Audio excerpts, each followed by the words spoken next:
Bienvenue donc à tous ceux qui nous rejoignent. Nous vous attendions avec impatience, Jean-Pierre et moi, et très heureux de vous retrouver pour ce café fiscal. J'espère que vous avez pu déjeuner tranquillement et que vous êtes au café pour ces trois quarts d'heure que nous allons passer ensemble. Euh, alors, comme je l'ai dit, on attend encore quelques connectés pour commencer ce webinaire et ce café fiscal.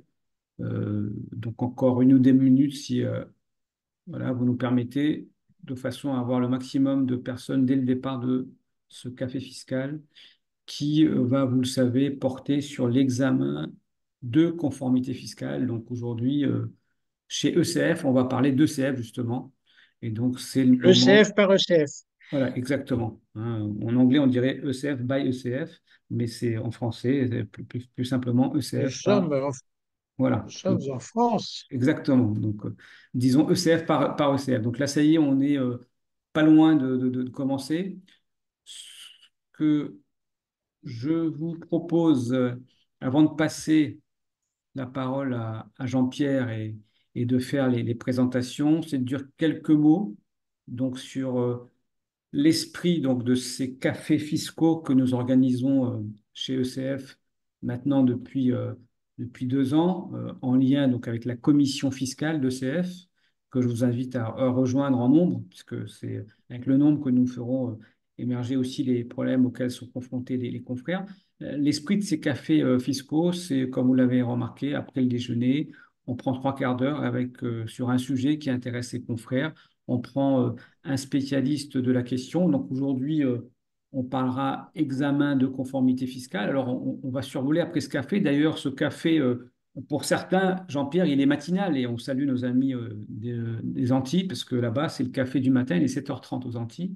C'est le petit déjeuner. C'est le petit déjeuner. Et puis nous saluons aussi nos amis de la Réunion et de Mayotte, puisque là-bas, à Pour eux, la Réunion, il est 15h30, donc c'est le café de c'est le midi. goûter. C'est le goûter. Voilà. Et donc à Paris et dans l'Hexagone, c'est le café du midi. Donc c'est aussi la magie de l'Internet et de la visio qui nous permet de relier comme ça plusieurs territoires du territoire, plusieurs territoires effectivement de français. Et nous sommes très très ravis de vous avoir en nombre pour ces trois quarts d'heure. Alors, sans plus tarder, je vais passer la parole à Jean-Pierre. Alors, Jean-Pierre Cossin, parce que Jean-Pierre, il y a encore des gens qui ne te connaissent pas. Alors, à mon avis, de Ça, moins en c'est pas moins. vrai. Oui, c'est de moins en moins, mais je vais quand même dire quelques mots sur toi, si tu le permets, parce que c'est avec Jean-Pierre qu'on a eu l'idée de faire ce café fiscal sur ce thème de l'examen de conformité fiscale, parce que en parlant ici ou là, on s'est rendu compte que finalement, les confrères réalisent très peu cette mission d'examen de conformité. Moi, à chaque fois que j'en parle autour de moi, on me dit qu'on n'ose pas y aller, c'est pas pour nous, on donne ça aux EGA et puis on se fait embêter par les EGA sur des questions qu'ils nous posent. Mais bref, on s'aperçoit qu'aujourd'hui, cette mission, elle n'a pas pris. D'ailleurs, on parlait un petit peu des statistiques en début de ce webinaire et avec Jean-Pierre pour préparer ce webinaire et on estime à peu près à 200 000 le nombre d'ECF qui sont réalisés actuellement. Donc, on est très loin des objectifs que s'était fixé Bercy, ce qui d'ailleurs pourra poser un problème. Mais c'est Jean-Pierre Cossin qui, vous le savez, alors Jean-Pierre, pour ceux qui ne le connaissent pas, il est conseiller maître honoraire à la Cour des comptes, il est professeur à l'Université de Paris 12, il est également intervenant et formateur au CFPC, au Club Fiscal, où depuis de très nombreuses années, il anime donc des conférences, et notamment sur le sujet de l'examen de conformité fiscale. Jean-Pierre a conçu le support et anime régulièrement l'information donc au CFPC. Alors, si ce café fiscal vous donne envie d'en savoir un peu plus, donc vous pouvez évidemment vous inscrire à ces séminaires que réalisent donc les IRF dans vos régions pour participer donc à mieux connaître le contour de cette mission. Alors, le support qui vous sera et que je vais commencer à projeter, comme je l'ai indiqué dans le chat, le support vous sera adressé juste après la fin du webinaire, donc ne vous faites pas de tracas, il vous parviendra. Si vous avez des questions, évidemment, à poser à Jean-Pierre et à moi-même, n'hésitez pas à les poser. Et puis moi, sans plus tarder, donc Jean-Pierre, je vais partager donc le document, le support que tu nous as préparé et je te passe donc volontiers la parole. On te remercie encore une fois, puisque Jean-Pierre, je le rappelle, est à Bordeaux en déplacement et qui prend sur sa pause déjeuner pour nous accompagner pour ce café. Merci énormément, Mais professeur. À toi la parole. merci beaucoup, Abdullah. C'est très gentil de ta part de m'avoir invité pour cette présentation et ça ne me pèse pas du tout. Au contraire, de prendre un peu sur la pause déjeuner. Cette intervention, comme me l'a demandé Abdullah, c'est essayer, je vais essayer de le faire, de remettre le CF au centre de la réflexion des experts comptables, parce que pour moi, je dois le dire, il faut que vous le sachiez, j'y ai toujours cru et j'ai pensé que c'était une opportunité pour la profession, ce que je continue à penser. Il faut dans un premier temps noter que l'examen de conformité fiscale n'est pas, contrairement à ce qu'on pourrait croire, une mission nouvelle des experts comptables. Au fond, ce n'est pas parce qu'on appelle compte rendu une mission qu'on est en présence d'une mission. On est en présence d'une prestation de service rendue par des professionnels qui sont des tiers indépendants, des tiers de confiance auprès des entreprises. Et moi, je voudrais cet après-midi me placer dans un cadre très simple des examens de conformité fiscale que les experts comptables peuvent faire ou devraient faire, à mon sens, sur les dossiers qu'ils tiennent, qu'ils ont en tenue ou en révision. Autrement dit, c'est un ECF sur des dossiers que l'on connaît et immédiatement, j'anticipe la critique que j'avais entendue à l'époque en disant, au fond, comme nous faisons tout bien, c'est inutile de faire un examen de conformité fiscale qui n'apporte rien de plus au client que ce qu'on lui a déjà apporté. En réalité, j'ai la faiblesse de penser que ça apporte beaucoup plus. Ça apporte beaucoup plus parce que l'objectif de cet examen de conformité fiscale, c'est de sécuriser l'entreprise d'un double point de vue. D'abord, du point de vue du contrôle fiscal, où on peut dire aujourd'hui, et je vais y revenir, qu'il y en aura beaucoup moins, peut-être même pas du tout, et du point de vue des contrôles, si par hasard il y en avait, où là, pour la première fois dans les réformes fiscales, payer un impôt dû en retard ne s'accompagne même pas d'intérêt de retard, puisqu'au fond, sur les points qui auraient été visés par l'examen de conformité fiscale, à supposer qu'il y ait une rectification, eh bien, il n'y aurait ni pénalité ni intérêt de retard. Et puis, permettez-moi d'ajouter quelque chose, d'ajouter que cet examen de conformité fiscale, si on le conçoit bien, est aussi la sécurité du cabinet. La sécurité du cabinet, j'y reviendrai, parce qu'on est en train de regarder à travers un logiciel de CF, il y a les choses comme elles sont, eh bien, on est en train de regarder si on a bien appliqué le PCG quelque part, et chacun sait que dans la vie quotidienne, on ne fait pas toujours tout très bien. L'intérêt de l'ECF, c'est éventuellement de se poser la question de savoir si une irrégularité que je vais appeler formelle que l'on constaterait à cette occasion serait importante ou pas, et de savoir qu'elle existe et de savoir qu'elle ne peut avoir de conséquences réelles là-dessus. Et de ce point de vue, j'ai participé, je le dis, à la conception, enfin très indirectement, parce que ceux qui me connaissent savent très bien que mes compétences en matière informatique sont limitées.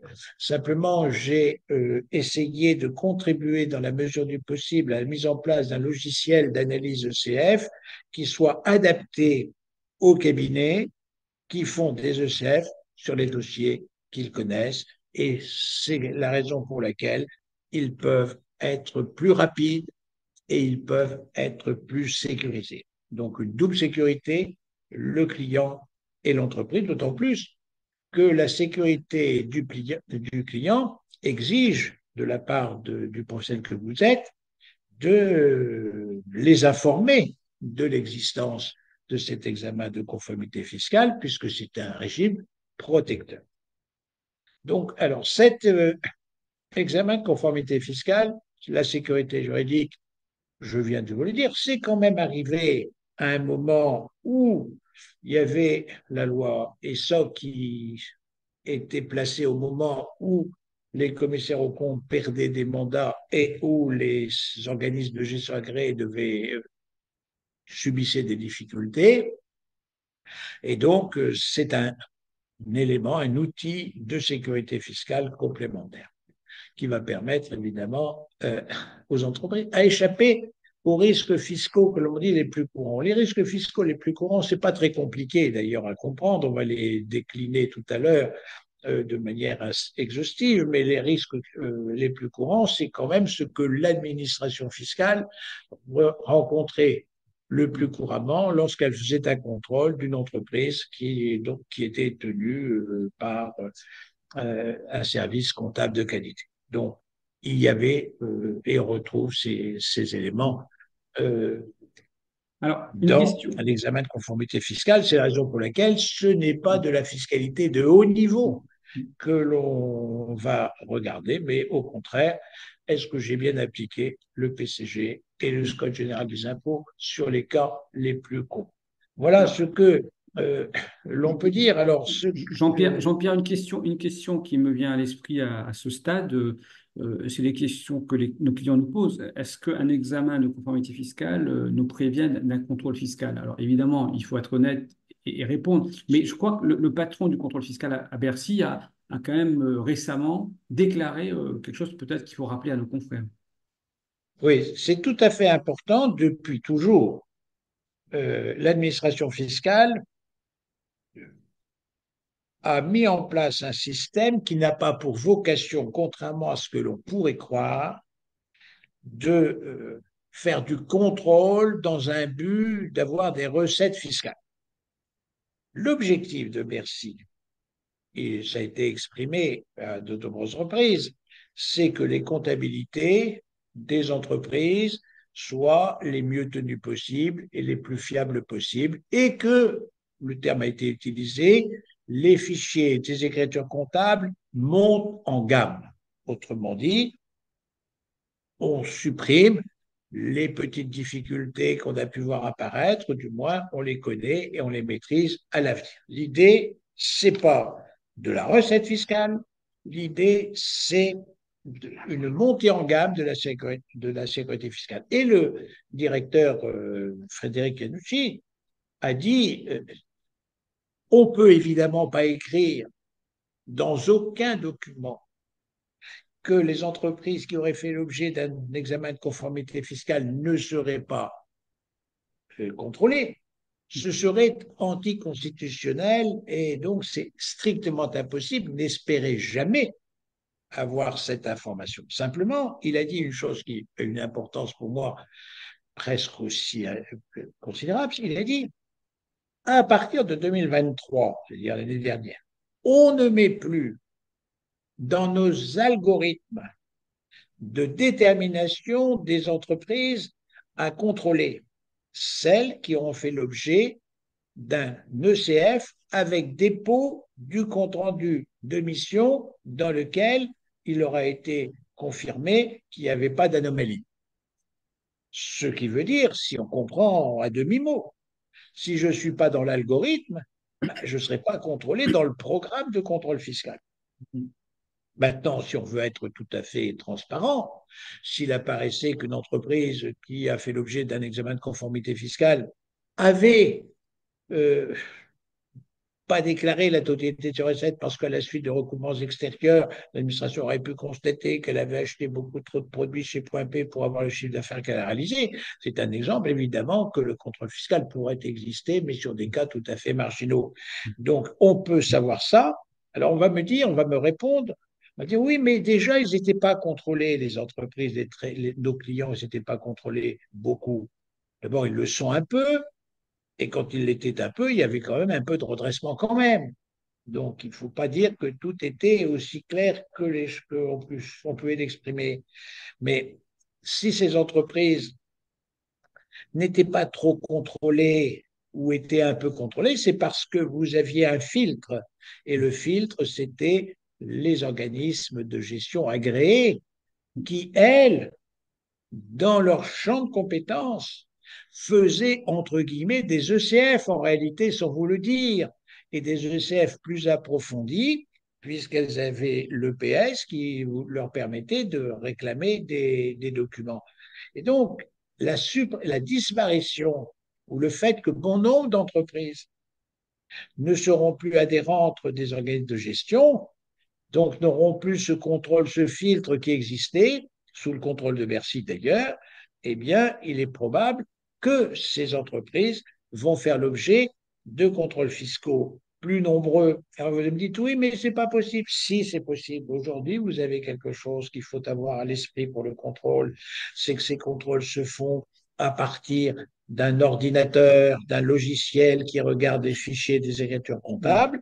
Et donc, avant, il fallait venir sur place faire un contrôle, il fallait passer du temps. Aujourd'hui, un inspecteur des impôts dans un service des entreprises, il pourrait tous les matins Mm. envoyer 25 ou 30 Ouais. C'est ce qu'on appelle l'intelligence avis artificielle. de... C'est ce qu'on appelle l'intelligence Ah artificielle, oui, Jean-Pierre. Voilà, l'intelligence c'est ça. avec, Appliqué au contrôle. avec un envoi d'examen de Mm. contrôle fiscal, de comptabilité, de manière à se faire remettre les fichiers des écritures comptables qu'ils mettront dans le logiciel et l'intelligence artificielle trouvera et fera des rectifications. Et c'est ce mécanisme-là auquel on peut échapper, me semble-t-il, Mm. avec l'ECF, parce que ce sont les autres, et vous verrez que vous aurez de plus en plus de demandes de Mm. fichiers Alors, d'écriture comptable liés à cela. Et il y a donc, pour déjà, moi, ouais, il y a des, c'est une vraie garantie et de faire un ECF, et ça veut dire que comme j'offre une garantie à quelqu'un, il est assez naturel que ce quelqu'un me rémunère. Alors, Alors, je Jean-Pierre, vais si tout de tu suite permets, parler de... il y a des Oui, questions. Est-ce qu'on y répond maintenant ou tu préfères dérouler et puis oui, bien répondre sûr, après? il y a Parce des que, questions, alors, allons-y. première question qui te dit, on dit qu'il y a 200 000 ECF, mais est-ce que c'est 200 000 croix? Non, il me semble que c'est 200 000 comptes rendus qui ont été envoyés, hein, qu'on parle de Oui, 200 000. enfin, Il y a plus de croix normalement, peut-être. il y Ouais, aura sans doute à peu près 200 000 comptes rendus en 2024 sur 2023. voilà. C'était 170 000, c'est ma mémoire est bonne l'année dernière. Par Ouais. conséquent, on peut penser que ça augmente Oui, progressivement. Du moins, moi, je l'observe hein, chez les oui. experts comptables. J'observe une montée en... La question qui est posée était de savoir est-ce qu'il y a des croix et puis derrière, le compte rendu n'est pas envoyé. Donc, oui, je pense que ça peut exister Alors, dans aussi. ce cas, alors, quand on met une croix et que le compte rendu n'est pas envoyé, c'est comme si on n'avait pas mis de croix. Autrement dit, il faut avoir à l'esprit que le fait de mettre une croix et de ne pas envoyer le compte rendu, ça ne veut pas dire que le compte rendu aurait été mauvais et que l'administration de ce fait mettrait l'entreprise en contrôle fiscal. Ça a été exprimé là-dessus. De la même manière, si on a mis une croix, on a fait un compte rendu, mais qu'on n'a pas coché toutes les 10 points d'audit, eh bien, les points qui n'auraient pas été cochés sont considérés comme étant non conformes. Et là, la question se poserait pour un expert comptable à supposer que la situation se rencontre, je dirais mon sentiment dans quelques instants, eh bien, il vaut mieux ne pas déposer de compte rendu de mission plutôt qu'un compte rendu de mission qui serait partiel. Tout à fait, Donc oui, voilà. avec Voilà des pour la défaillances. deuxième. Alors, deuxième question, la troisième, on y répondra tout au long des 10 points parce que c'est sur les principales irrégularités, donc ça, on aura l'occasion d'y revenir. La deuxième question d'une consoeur qui te dit, est-ce qu'il faut faire finalement un ECF chaque année? Parce que si tu fais l'année N et qu'ensuite on ne fait pas N+1, donc du coup, finalement, sur l'année N+1, s'il y a un contrôle, bah, il y a des majorations. Donc effectivement, la protection apportée par l'examen. Mais est-ce que ça peut aussi, moi, je complète sa question Oui. à Anne, est-ce Alors que pour ça veut moi, dire je que pense, voilà. Qu'est-ce que tu en penses, justement? merci, je comprends le sens de la question de ce confrère, cette C'est le consoeur, consoeur, ouais. c'est de dire si j'en fais un que j'en fais plus, est-ce que ça va pas être un signe que c'est pas bien? Alors, moi, je pense que un examen de conformité fiscale, dès lors qu'on va entrer dans le système, je pense que vos clients vont l'accepter de manière permanente. Je pense que c'est une mission qu'il faut concevoir comme étant permanente.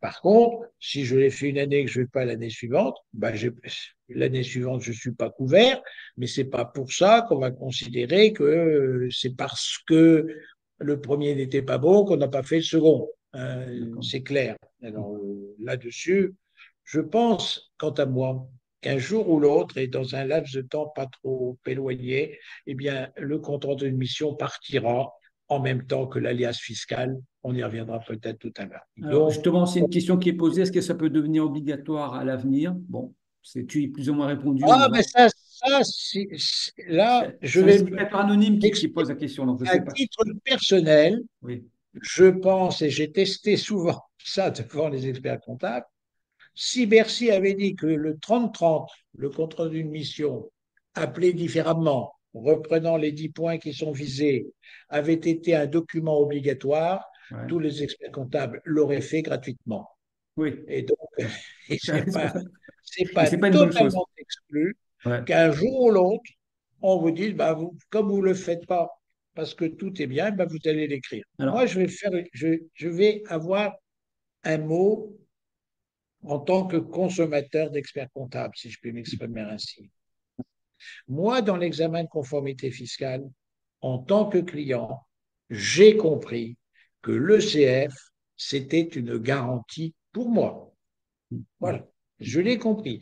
Et normalement, si l'information était correctement donnée, eh bien, c'est le client qui l'exigerait de l'expert comptable, qui l'exigerait de l'expert comptable, alors, et qui lui permettrait d'avoir une certitude sur les 10 points qui sont de l'audit et d'être tranquille au regard de l'administration fiscale et d'avoir une certitude. Si c'était moi qui demandais l'examen de conformité fiscale à mon expert comptable, qu'il me demande une petite rémunération, eh bien, c'est bien naturel. Je crois même, à titre personnel, je vous le dis, euh, la rémunération qui est attachée à ces examens de conformité fiscale, compte tenu de l'approche qui en a été faite à l'origine, n'est pas suffisante par rapport à la prestation que l'on rend. Si on prenait un prestataire extérieur qui venait dire à une entreprise, je vous fais un papier, je vous dis que la comptabilité est correctement tenue. Je vous dis que le logiciel expert comptable est conforme, qu'il applique bien le PCG, que le régime fiscal est bien appliqué, que les amortissements sont bien déterminés, les provisions, etc. Et que le TVA est bien payé. Et je vous donne un papier pour dire ça. Si je suis un tiers extérieur, c'est pas 500 euros ou 200 euros que je demande, c'est beaucoup plus. C'est beaucoup plus. Voilà. Et en donc, fait, la question que pose tu as commencé à rentrer dans le les 10 points, Jean-Pierre, et je suis obligé, je t'avais dit, hein, je suis un peu le garant du temps. Et donc, comme on a déjà effectivement bien largement entamé le crédit de 45 minutes, ce que je te propose, alors il y a beaucoup de questions, mais on y répondra si on a un peu de temps à la fin. Je te propose d'attaquer peut-être les 10 points. Alors, j'ai avancé un petit peu dans ton support et je suis Oui, maintenant mais c'est sur bien. le point. C'est bien. C'est Alors, bien, on peut peut-être finalement rentrer dans mais les 10 points. Alors, sauf si tu avais peut-être à oui, rajouter oui, quelques éléments avant de commencer. je vais commencer par dire quoi? Ouais. Je vais commencer par dire que l'examen de conformité fiscale que les experts comptables vont faire, c'est en fait un logiciel qui va réaliser et remplir le 30-30. Autrement dit, il ne faut pas avoir à l'esprit qu'après avoir déposé l'alias, on retourne sur l'alias pour savoir si ce qu'on a fait était bien. L'examen de conformité fiscale, dans les cas que j'évoque, c'est la confirmation que ce que j'ai fait était bien. Pour les experts comptables, il y a quelque chose d'important dans ces 10 points, et j'y arrive, Abdullah. Ce sont les deux premiers points. Ce sont les points euh, qui traitent du fichier des écritures comptables. Parce que ces deux premiers points, c'est dire quoi? C'est dire le cabinet a bien fait son travail. Et j'ai la certitude que le cabinet a bien fait son travail et je dis que le travail est bien fait. En disant quoi? En disant que moi, eh bien, je dispose d'un fichier des écritures comptables qui est conforme au format que l'administration fiscale me demande.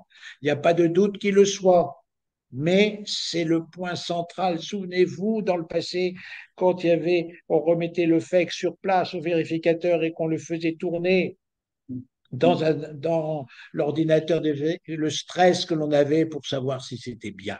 Eh bien, Ouais. là, dans le premier point, c'est j'ai un FEC qui est susceptible d'être lu par l'administration parce qu'il est conforme. C'est exactement la première réponse que le vérificateur vous donnait quand il était sur place. Et puis, et donc, c'est très simple. Vous pourriez le faire, on devrait le faire chaque fois avec test compta des maths, mais le logiciel, n'importe lequel, le traite en même temps. Donc, vous allez avoir sans aucune difficulté une conformité de votre, du format de votre FEC. Et puis le point numéro 2, c'est est-ce que moi, expert comptable, j'ai bien appliqué le PCG? Est-ce que j'ai bien appliqué tout ce que le PCG exige de moi de manière à ce qu'on puisse considérer que la comptabilité sur laquelle reposent les déclarations est une comptabilité qui a une valeur probante. Parce que si je suis contrôlé et que ma comptabilité n'a pas de valeur probante, il faut la rejeter. Or, c'est ça qui me semble très important de votre point de vue. Vous regardez.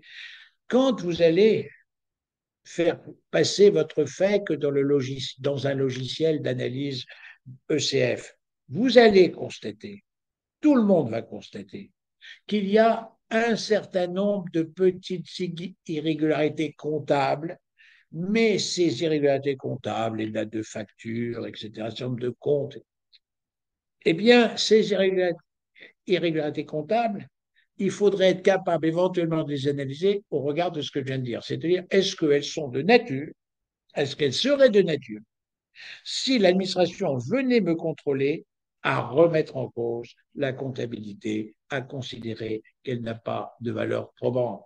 C'est la raison pour laquelle, quand vous utilisez un logiciel de CF, eh bien, on vous dit que vous pouvez, quand on constate une anomalie, débloquer l'anomalie parce qu'elle n'est pas très importante et qu'elle n'est pas de nature à bloquer le système et à déboucher sur une non-conformité. Pour vous qui êtes expert comptable, sur vos propres dossiers, il n'est pas pensable que vous ayez des contrats de mission qui ne soient pas conformes. Il faut avoir ça déjà à l'esprit. Donc, les deux premiers sujets, c'est je me sécurise en tant que cabinet d'expertise comptable, ma comptabilité est régulière et probante et je ne risque rien si l'administration venait parce qu'elle utiliserait le même document, le même outil que le mien et elle arriverait à la même conclusion.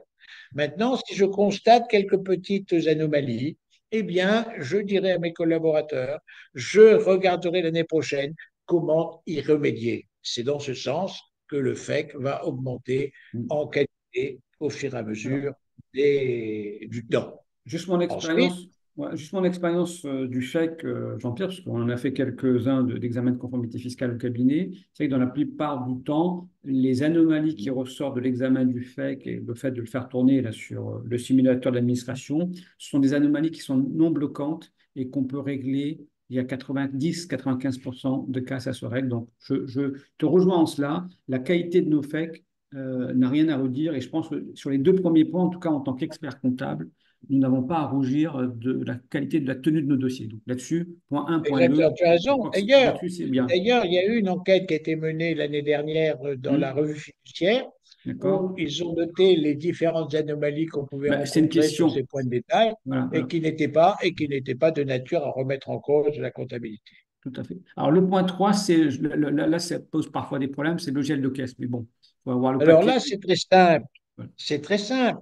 Dès l'instant qu'une entreprise dispose d'un logiciel de caisse, mais elles n'en ont pas tous. D'abord, le logiciel de caisse, c'est une obligation de certification que celui-ci ne soit pas permissif, qui ne s'adresse qu'aux entreprises, qui s'adressent elles-mêmes à des non-assujettis. Eh bien, si vous savez que votre client a un logiciel de caisse, d'ailleurs, vous le savez nécessairement puisque vous tenez sa comptabilité, vous l'avez révisé, eh bien, il faut juste que vous ayez la certitude que ce logiciel soit conforme, c'est-à-dire que vous disposiez du certificat qu'il a demandé.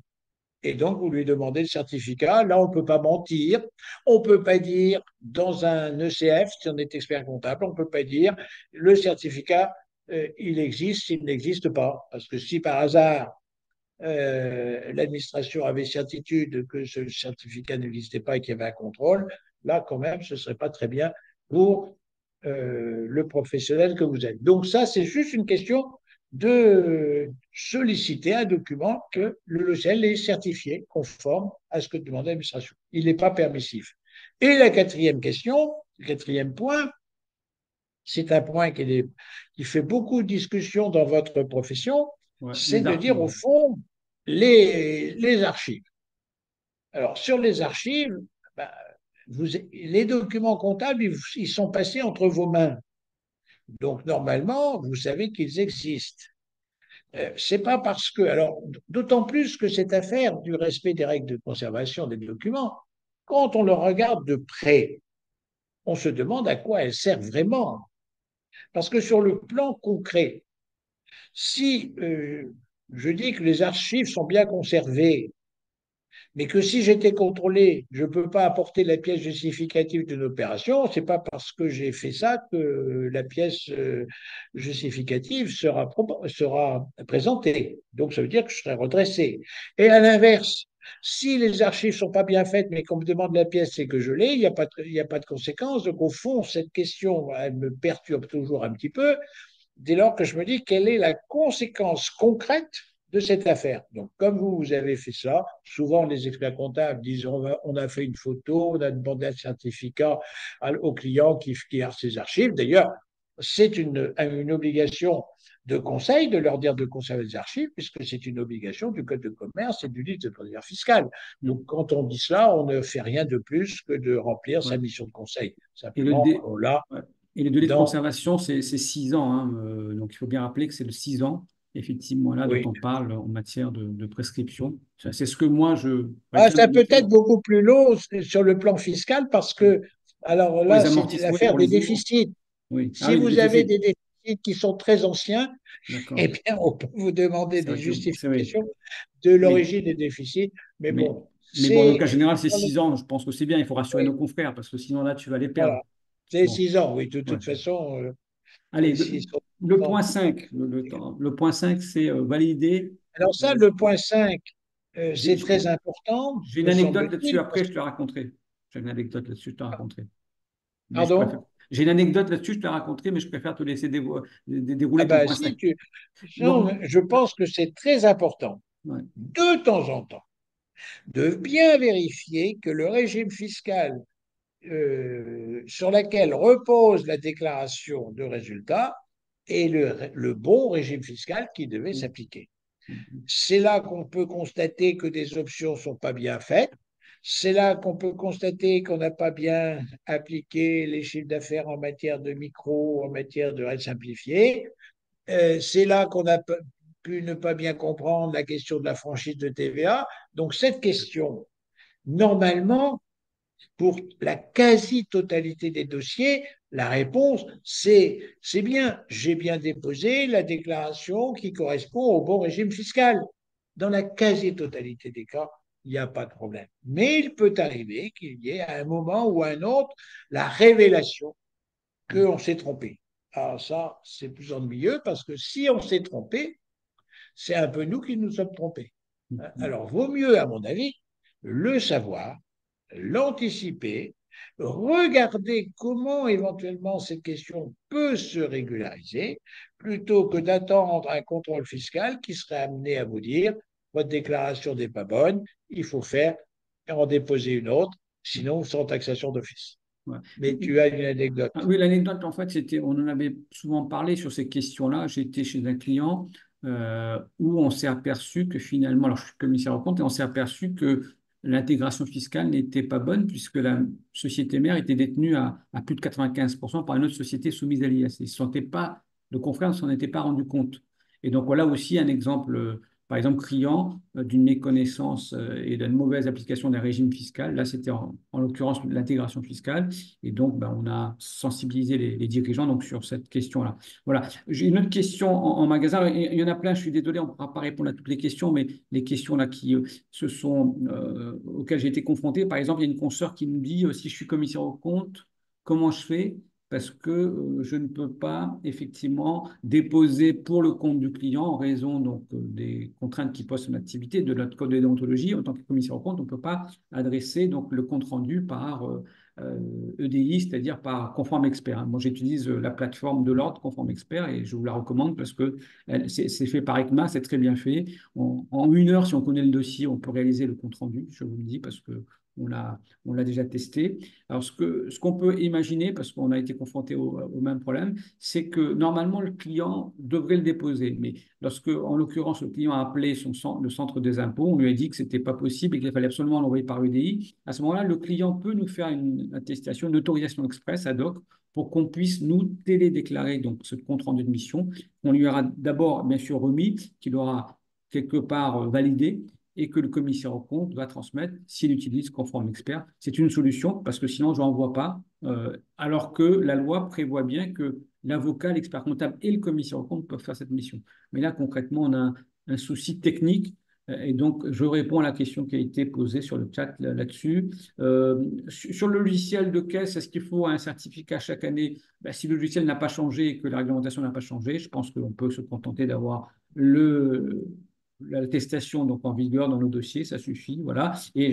Comme le temps avance, Jean-Pierre, je suis désolé, on va passer donc au point 6, pardon, au point 6, on parle maintenant des Le amortissements. point 6, c'est très simple, hein. Le point 6, c'est les amortissements de l'entreprend fiscal. Allons à l'essentiel, hein.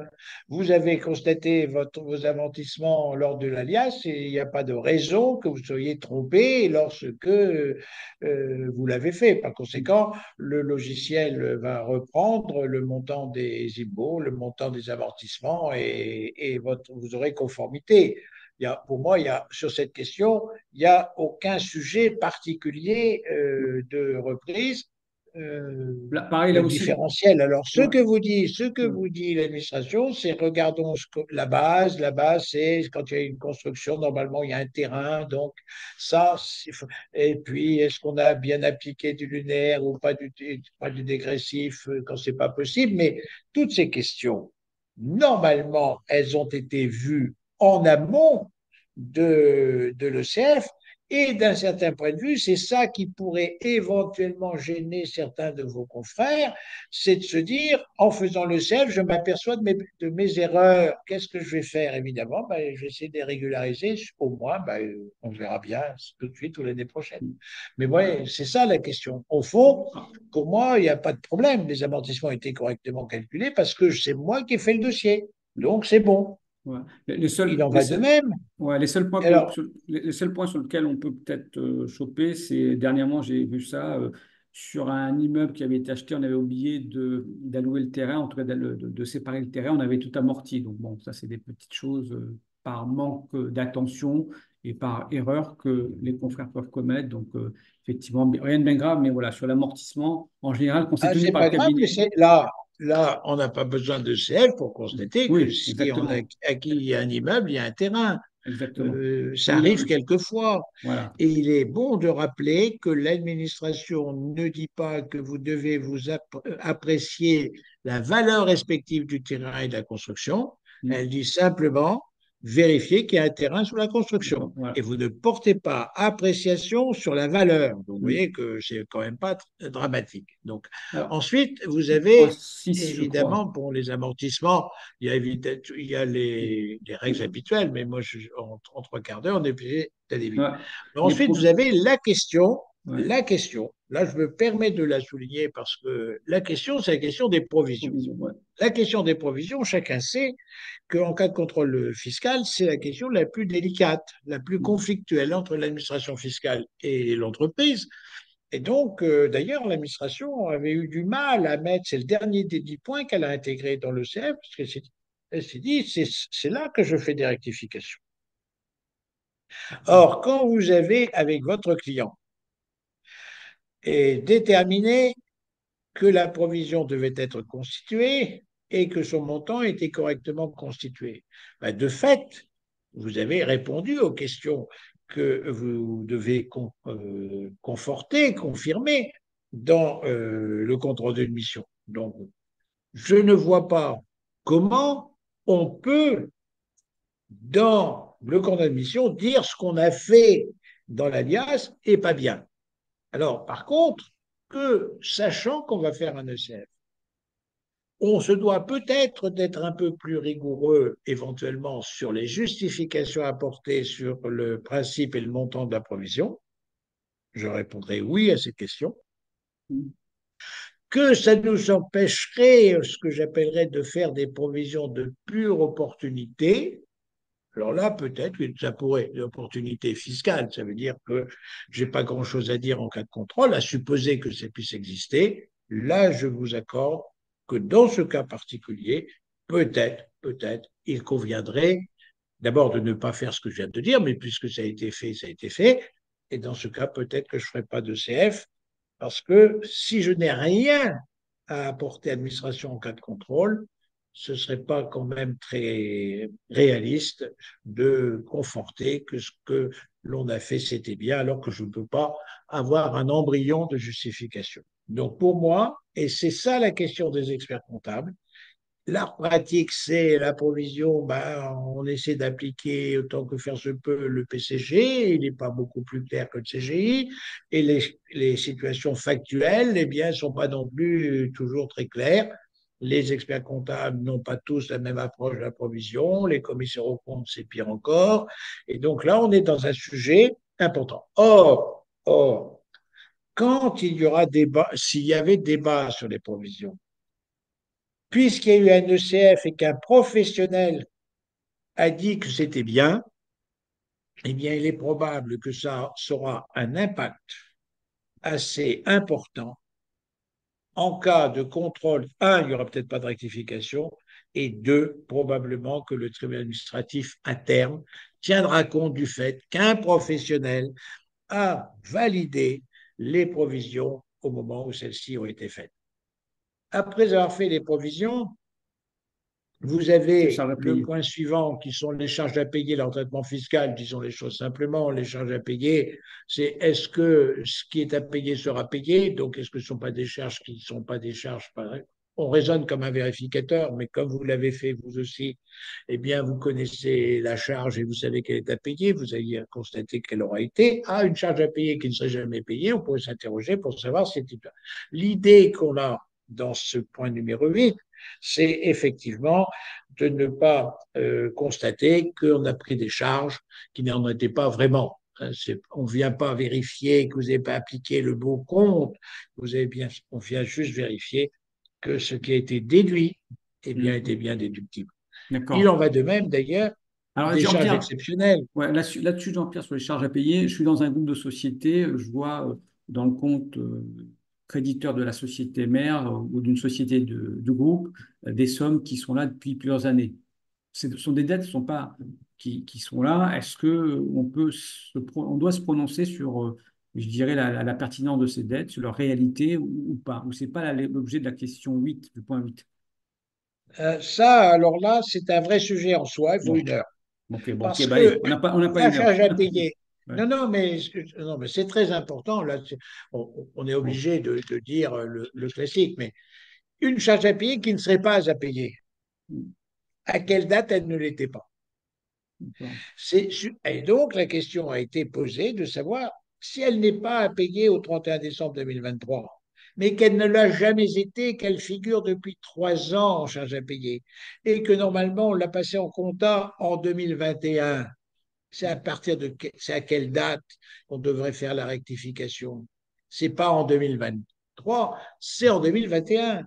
Et si la charge à payer était constatée au cours d'un exercice prescrit, ce serait une reprise au titre d'exercice non prescrit. Ça, l'administration le dit entre guillemets pour ceux qui l'écoutent, mais n'a jamais été écrit nulle part, parce que sur la question de la prescription, sur la question de la date de rattachement des irrégularités fiscales, le CF ne porte pas de régime dérogatoire. C'est ce que souhaitaient éventuellement les professionnels, et ils auraient eu raison. Je pense que Bercy aurait eu raison de vous écouter, mais Bercy dit, avant d'améliorer le dispositif, faites qu'il marche bien, sans quoi la patente. Mais ça, c'est une vraie question, c'est la date. Alors, Ensuite, eh bien, c'est les charge charges additionnelle. exceptionnelles, Oui. qu'elles soient exceptionnelles ou pas exceptionnelles. La question fiscale, si elles sont déductibles ou pas déductibles, hein, c'est pas une vérification de la bonne qualification. D'ailleurs, on vous dit qu'il faut les rechercher un peu partout.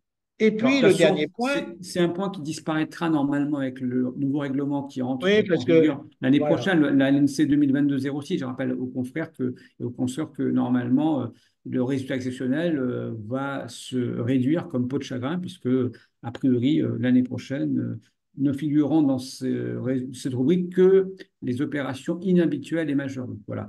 Donc c'est pour ça que, à mon avis, c'est un point neuf là qui sera appelé à disparaître. Et le dernier point, c'est la TVA, Jean-Pierre.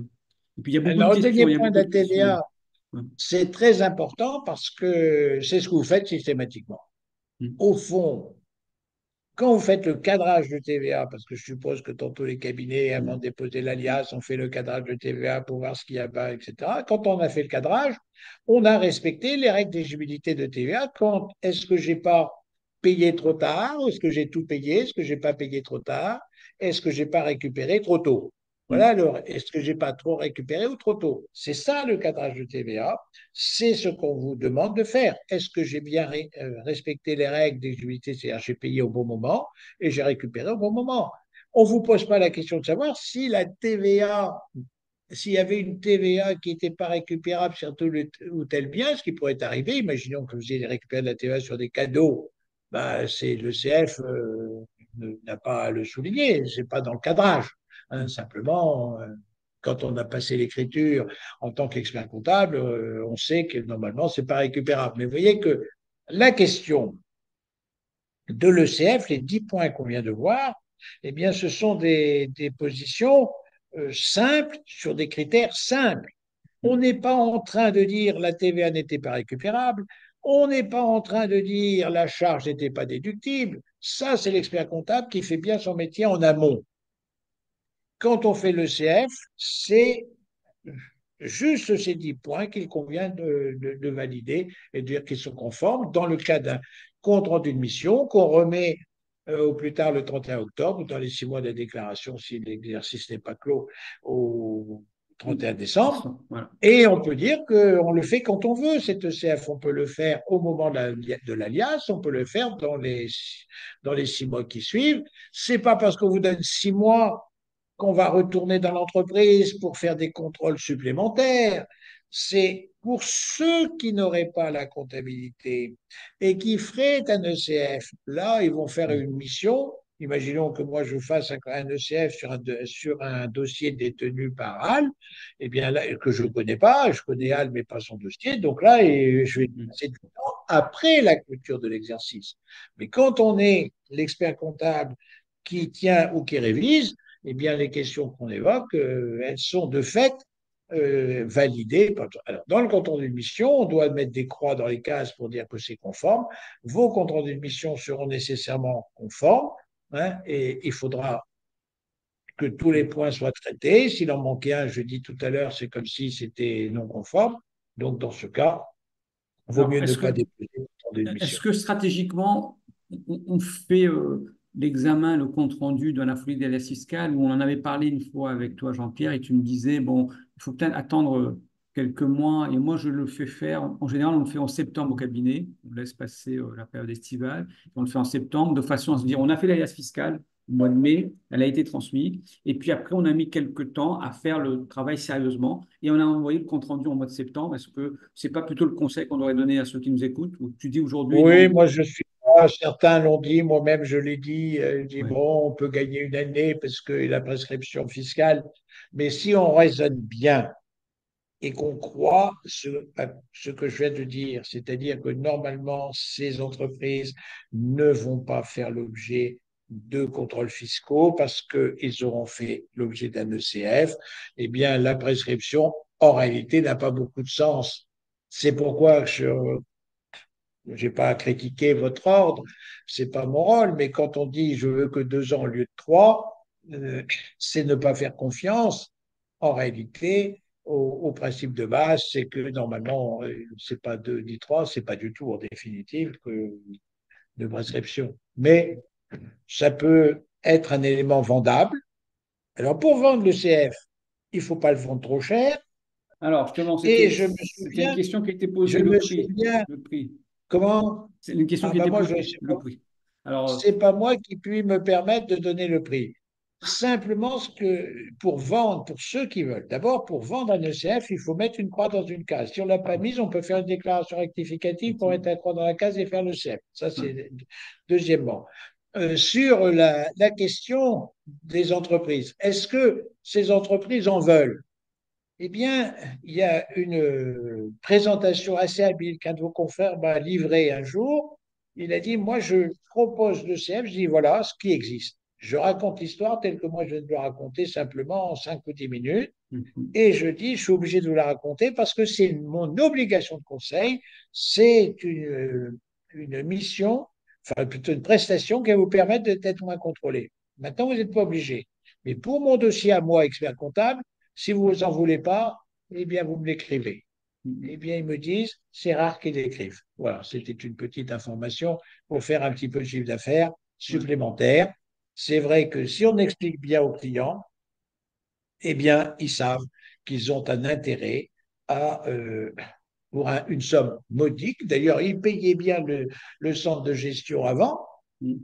hein, et alors Aujourd'hui, après, évidemment, ouais, il y a ceux qui pensent qu'on peut le faire par les centres de gestion, il y a ceux qui le voilà. pensent eux-mêmes. Ça, c'est une question sur laquelle, là aussi, je ne veux pas intervenir, même si je dois dire que j'aimerais pas qu'on regarde ce que j'ai fait comme travail. Mais ça, c'est une autre affaire. Vous étiez habitué à envoyer vos FEC au Mhm. centre de gestion, à l'association de gestion. Par conséquent, il y en a qui le font. C'est pas plus mal. Ça dépend de ce que euh, quelle relation vous avez avec la clientèle. Mhm. Hein, ceux qui disent ça, Mais ils disent on est plus conseil. Si on se présente conseil et contrôleur, ils vont plus comprendre. Donc, mhm. vaut mieux qu'ils disent que ce soit le centre de gestion qui va le faire. Ça, c'est chacun d'entre vous à le faire. En ce qui me concerne, je dois vous dire que je pense que votre profession dispose d'un outil intéressant, utile pour elle et pour l'entreprise, et que si un jour ce système ne marchait pas, sur la base du volontariat, la question a été posée tout à l'heure, eh bien, il n'est pas exclu que cette prestation, enfin, ce compte rendu de mission entre dans les documents fiscaux obligatoires, et donc, c'est terminé, et on pourrait l'imaginer, et donc, ce serait mieux que vous puissiez gagner un peu d'argent sur cette prestation particulière qui, comme on l'a vu, n'est pas très longue. Moi, je le vois faire. On peut Mhm. passer sur Une un heure, dossier une de se connaît, une heure à peu près. 20 minutes, 20 minutes, Bon, allez, quand on tu es connaît le optimiste. système. Voilà. Alors, ben, moi, je l'ai vu faire avec un collaborateur qui ne connaissait pas le système. Le premier ECF qu'il a fait, c'est un petit dossier, très petit dossier qu'il avait. Il est passé en 22 minutes, montre en Ouais. main. Ouais, ouais. Alors, Évidemment, tout était conforme, hein, Alors, évidemment. c'est vrai que la vraie question qu'on se pose, c'est de savoir, il y a aujourd'hui des centres de gestion qui, pour un abonnement, pour une adhésion donc de 400-500 € par an, proposent en même temps dans leur service l'examen de conformité fiscale. Donc, on peut se dire, on a comme ça, là, un étalon du marché qui nous dit que ça vaudrait entre 400-500 €.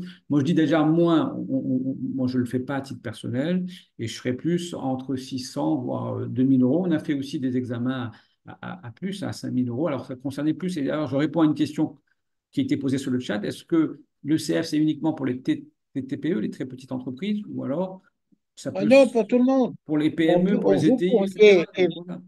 Au contraire. vous pourriez éventuellement rechercher une activité de CF auprès des tiers.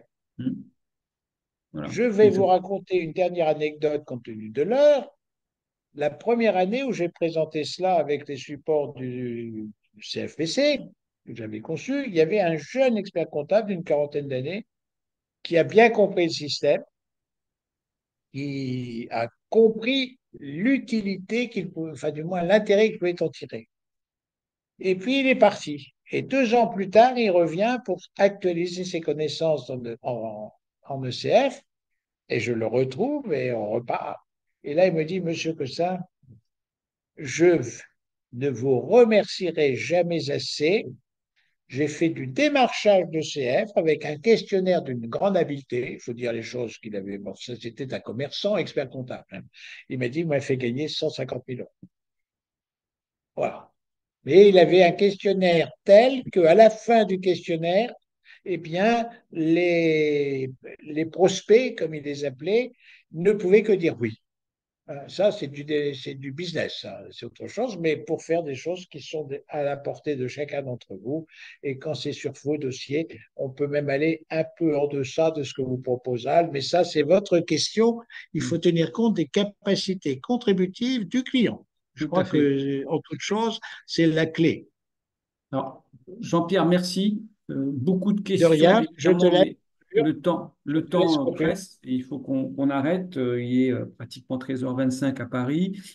Écoute, merci beaucoup pour cet échange. J'espère que d'abord ceux qui se sont inscrits, qui sont restés jusqu'à la fin, ont apprécié les éclaircissements que tu nous as apportés et que sortant de ce webinaire, on va faire comme le confrère, on va essayer d'aller chercher les clients pour lesquels on peut faire cet examen de conformité fiscale. En ce qui me concerne, au cabinet, on en fait une trentaine par an sur différents types de clients et j'essaie de garder ce volume. Alors, c'est vrai que j'ai un groupe qui me confie déjà une quinzaine de CF et donc j'ai 15 CF par ailleurs. C'est pas toujours facile à vendre, mais si on y met les moyens et l'envie, on peut y arriver. Donc, merci en tout cas à vous tous d'être restés. Pour le support, on va vous le faire parvenir.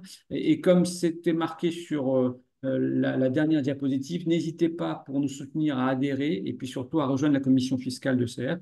Et au nom de cette commission fiscale, je vous souhaite une très bonne fin de journée quand on est à La Réunion, une bonne après-midi quand on est à Paris et puis dans l'Hexagone, et puis une bonne journée quand on est aux Antilles. Jean-Pierre, à très très bientôt pour un autre À bientôt, épisode du Abdullah, Café et Fiscal. au plaisir. Au revoir Et à chacun et chacune à- d'entre vous, et voilà. au Et plaisir merci de à vous vous. voir. À très très bientôt. Au revoir à tous. Merci. Bye bye. Salut.